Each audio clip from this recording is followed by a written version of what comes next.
আবারও বাংলাদেশে ফিরে যাওয়ার হিড়িক সেই ছবি কিন্তু আমাদের ক্যামেরায় ধরা পড়েছে। সীমান্তে উপস্থিত 65 থেকে 70 জন বাংলাদেশি অপেক্ষায় আছে সীমান্ত পার হয়ে বাংলাদেশে ফেরার জন্য। এর আগেও আমরা দেখিয়েছি যে হাকিমপুর চেকপোস্ট থেকে শয়ে শয়ে বাংলাদেশি যারা অবৈধভাবে এদেশে অনুপ্রবেশ করেছিল তারা কিন্তু এসআইআর চালু হতেই একের পর এক বাংলাদেশিরা তারা ফিরে যাচ্ছিল। আবারও সেই ছবি ধরা পড়েছে, আবারও সেই ছবির পুনরাবৃত্তি।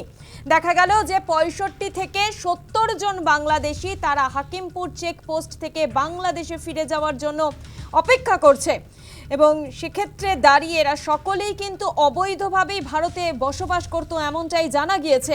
এবং এই বিষয় নিয়ে বাংলাদেশিরা যারা অবৈধভাবে এদেশে প্রবেশ করেছিল তারা কি বলছেন শোনাবো। হ্যাঁ, কেষ্টপুর থাকতেন। বাড়ি কোথায় বাংলাদেশে?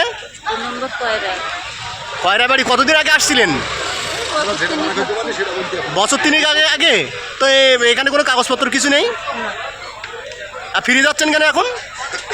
ভালো লাগছে না, দেশ বাড়ি যাই, স্বামীটা এখানে মেরে